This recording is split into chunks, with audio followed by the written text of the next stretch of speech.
अस्सलामुअलैकुम। आज की इस वीडियो में हम CS504 का लेक्चर नंबर 13 कवर करने वाले हैं, जिसमें हमारे पास लेआउट एंड कमेंट है इन जावा C++ के। ठीक है, कमेंट्स हमारे पास होते हैं। कमेंट्स हमारे पास वो चीज़ होते हैं कि अगर आप प्रोग्रामिंग करते हैं, ठीक है, एक कॉम्प्लेक्स कोड है जिसका मतलब अगर आप मतलब ये है कि ना भूल जाएंगे, मतलब कुछ भी है, तो आप उसे क्या कर सकते हो, कमेंट कर सकते हो, जिससे आपको पता चल जाए कि ये कोड किस लिए है। ठीक है, तो उसे हम क्या करते हैं, उसे कमेंट करते हैं। जैसे अगर हम यहाँ पे देखें कि the problem with the comments is the that they lie, कि कमेंट्स जो होते हैं हमारे पास एक झूठे होते हैं, मतलब एक झूठी प्रॉब्लम होती है। मतलब अगर कोई कोड लिखा हुआ है तो उसका क्या बताते हैं, ये हमारे पास एक्सप्लिसिट लॉजिक मतलब फुली क्लियर करते हैं, मतलब कि कोड किसके बारे में है। ठीक है, और ये हमें एक डेडोरेंट के तौर पर इस्तेमाल नहीं किए जा सकते कि मतलब सिर्फ कमेंट लिखना एक फर्ज बना लें, ऐसे नहीं इस्तेमाल कर सकते। फिर जो हमारे पास कमेंट के लिए इस्तेमाल की जाती है वो लैंग्वेज होती है इंग्लिश, प्रीफर की जाती है इंग्लिश को। और जो मल्टी लाइन कमेंट्स होते हैं ना, वो मतलब एक से ज़्यादा लाइन वाले कमेंट को हम मल्टी लाइन बोलते हैं, मल्टी लाइन कमेंट्स। और मल्टी लेवल कमेंट्स जो होते हैं is not supported in C++। में जो होते हैं मल्टी लेवल कमेंट्स को सपोर्ट नहीं करती, मल्टी लाइन को नहीं, मल्टी लेवल को सपोर्ट नहीं करती, मल्टी लाइन को करती है। ठीक है, फिर आ जाता है हमारे पास ये जो इस तरह के हमारे पास जो कमेंट होते हैं मल्टी लेवल, ये हमारे पास किस लिए इस्तेमाल किए जाते हैं, डिबगिंग पर्पस के लिए इस्तेमाल किए जाते हैं। जो रिलेटिव अब हमारे पास है, जैसे कमेंट लिखने की किस तरह से लिखे, उसकी पोजीशन किस तरह से हो, कि हमने कमेंट जब लिखने हैं ना, वो हमने कोड जब लिखेंगे तो हमें थोड़ा सा कमेंट साइड पकड़ के लिखे ताकि पता चले कि कमेंट है। अब जैसे यहाँ पे लिखा हुआ है, पता ही नहीं चल रहा कि कमेंट कौन सा और फंक्शन कौन सा है। इसी तरह एक्सप्रेशन लेआउट, एक्सप्रेशन हमारे पास वो होता है कि किसी भी पार्ट्स को उसे एक तरीके से अरेंज करना। ठीक है, जैसे हमारे पास ये एक्सप्रेशन लिखा हुआ है, स्टेटमेंट लिखी हुई है कि हमने एक लेआउट बनाया हुआ है। इसी तरह हमारे पास कोडिंग का लेआउट होता है। हमारे जो कंडीशनल एक्सप्रेशन होती है वो is are always difficult to understand, समझना थोड़ा मुश्किल होता है। ठीक है, ये हमारे पास कंडीशनल आ जाती हैं, जैसे और एंड और नॉट, ये सारे हमारे पास conditional. Parenthesis to remove ambiguity, इस जो पैरेंथेसिस क्या करती है, रिड्यूस करते हैं कम्प्लिसिटी को और क्लेरिफाई करती है स्पेसिफाइंग ग्रुपिंग को। ठीक है, अगर ये पैरेंथेसिस ना होती आपको समझ आती कि ये क्या लिखा हुआ है, तो इसी तरह ये पैरेंथेसिस क्या करती है, रिड्यूस द कम्प्लेसिटी, कम्प्लिसिटी को क्या करती है, कम करती है। और हायर जो हमारे पास ये जो इक्वल ऑपरेटर होती है, इसकी हायर प्रेसिडेंस होती है देन हमारे पास एड्रेस ऑपरेटर के। ठीक है, इससे मुराद क्या हमारे पास कि प्रेसिडेंस से मुराद होता है कि प्रायोरिटी देना, कि पहले हमारे इक्वल टू आएगा, फिर उसके बाद हमारे पास एड्रेस ऑपरेटर आता है। ये हमारे पास क्या करते हैं, कोड को बहुत makes the code is easier to understand, जिससे समझना बहुत आसान होता है और मेंटेन करना भी आसान होता है, क्योंकि पैरेंथेसिस में लिखा। Breakup the complex expression, breakup अगर कोई कम्प्लेक्स एक्सप्रेशन है तो उसको क्या कर दो, छोटे छोटे हिस्सों में डिवाइड कर दो ताकि समझना उसके लिए क्या हो, आसान हो।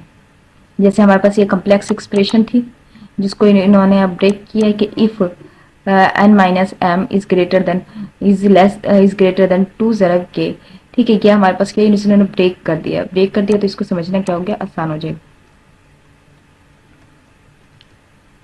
Shortcut and cryptic code, shortcut cryptic code से मुराद होता है कि ऐसे कोड जिसको ना मतलब बहुत शॉर्टकट में लिखे हों, तो उनको हम कहते हैं, मतलब आप कह लें कि ना जिनका मतलब ना सिर्फ या तो कोडर ही समझ सके, मतलब छुपे वो जो राज वाले अल्फाज होते हैं उनको हम क्रिप्टिक कोड या शॉर्टकट कहते हैं। जैसे हमारे पास ये प्रोग्रामिंग में हमारे पास आता है कि एक्स ज़रब A is equal to X ज़रब इज इक्वल टू ए। अब इसे आपको देख के ये नहीं लगेगा कि मतलब इसमें क्या कह रहे हैं, अचानक जो न्यू बंदा होता है उसे समझ नहीं आएगी ये लिखा क्या हो।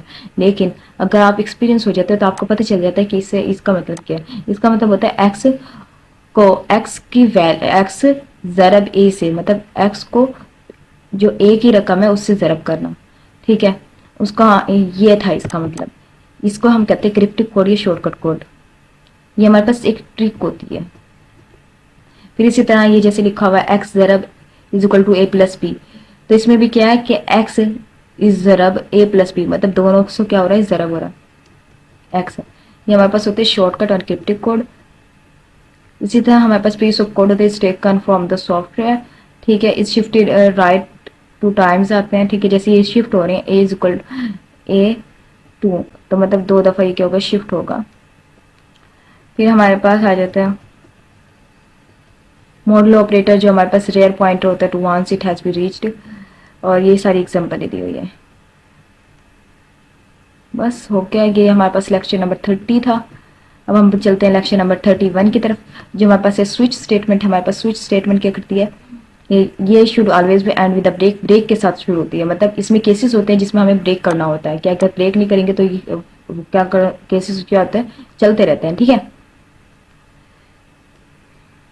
अब हमारे पास जो थी क्रिप्टिक, क्रिप्टिक का जैसे पता है कि ना शॉर्ट हैंड में लिखना, ठीक है, मतलब लफ्ज़ों को शॉर्ट करके लिखना, तो उसको क्रिप्टिक कहेंगे। And is difficult to read, क्योंकि जैसे क्रिप्टिक होता है वो डिफिकल्ट टू रीड होता है, जैसे पीछे पढ़ा हमने क्या होता है वो मुश्किल होता है। तो explain to write what is happening, कि हम अचानक देख के नहीं बता सकते किसमें हो क्या रहा है, क्या करूँ जो बंदा नहीं जानता प्रोग्रामिंग को। If it is word even better if the such is code using the statement, ठीक है। ये हमारे पास कोड दिया हुआ है। मैजिक नंबर्स, मैजिक नंबर्स हमारे पास कौन से होते हैं, ये 20, 27, 30, 21 जो हमारे पास हैं, ये हमारे पास मैजिक नंबर्स में ही आते हैं, ठीक है। क्योंकि अगर हम 20 को प्लस करेंगे, जैसे +30, ये हमारे पास क्या है, एक क्रिप्टिक कोड है, क्योंकि कॉलम जो है वो प्लस हो रहा है 3 से, ठीक है, +3 हो रहा है ना, दो मतलब कॉलम इज इक्वल टू, अगर मैं बताऊं तो ये लिखा हुआ है इस तरह से, column is equal to column +3, ठीक है। इस लाइन का मतलब ये है। तो अब हमारे पास क्या होगा, ठीक है, अब हम ये हम इस लाइन का जो मतलब है ना वो ये है। तो ये हमारे पास जब कॉलम जमा हो जाएंगे तो फिर वो रकम जो होते हैं एक तब तब्दील हो जाते हैं ना, तो हम इस वजह से मैजिक नंबर कहते हैं। कि हमारे पास क्या है कि importance of derivation making the program hard to understand, क्योंकि इसे समझना थोड़ा सा मुश्किल होता है। Modify and to reader word like a magic, क्योंकि मैजिक होता है called magic number. Any number जो होता है हमारे पास कोई भी नंबर होते हैं, इवन 0 और 1 भी use for this magic number, magic number के तौर पर इस्तेमाल किए जाते हैं, ठीक है। फिर आ जाते हैं यूज और अब्यूज ऑफ जीरो, जीरो के साथ हमारे पास है कि इस जीरो का इस्तेमाल और अब्यूज होता है हमारे गैर मतलब बुरा, ठीक है। The number of zero is the most abused symbol, मतलब जो हमारे पास बहुत गलत होता है सिंबल के तौर पर इस्तेमाल करना इन प्रोग्राम्स रिटन इन C++ में, ठीक है। This is a legacy of old style C programming, ये क्या होती है लेगेसी, मतलब जो ओल्ड वर्जन था ना सी प्रोग्रामिंग का उसमें हमारे पास है ये। And it is use to samples to explicitly, it is it is much better to use samples to explicitly, मतलब हम अगर जीरो की जगह अगर हम सैम्पल्स को इस्तेमाल करें तो वो हमारे पास बेहतर मतलब एक्सप्लिसिटली मतलब वाजे कर सकते हैं, क्लियर कर सकते हैं। फिर self documentage philosophy then follow the above, ये हमारे पास सेल्फ डॉक्यूमेंटिंग फिलोसफीज आ जाती हैं, ठीक है। ये इसमें कुछ था नहीं, ठीक है, इसमें बस ये था कि ना जीरो को क्या करना है कि हमें एक सैम्पल्स के तौर पर इस्तेमाल नहीं करना है। ये हमारे पास जो प्रोग्रामिंग थी C++ की, सी की, उसमें था, और जो अगर हम इसकी जगह सैम्पल्स को इस्तेमाल करें तो वो बेहतर है, ठीक है। और नेक्स्ट हमारे पास कौन सा है 32 लेक्चर, तो ये हमारे पास लेक्चर नंबर 31 और 30 कंप्लीट हो गया, ठीक है।